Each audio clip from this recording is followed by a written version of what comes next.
how to deactivate any particular node in your n8n workflow. So hey guys, welcome to this quick and short tutorial. In this tutorial, I'll show you how you can deactivate any particular node in your n8n workflow.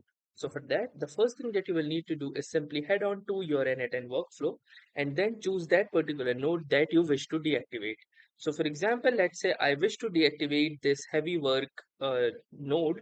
So what I'm going to do is simply right click onto this, and then from here I can see this option of deactivate, or alternatively I can simply press the D key in order to deactivate this. Once you will do this, you will see it grayed out like this on your workflow. So that's how easily you can deactivate any particular node in your n8n workflow. I hope this video was helpful for you. If this video was helpful, do make sure to drop a like. Let us know in the comments if you have any questions or any suggestions for us. And that was all. Thanks for watching this video.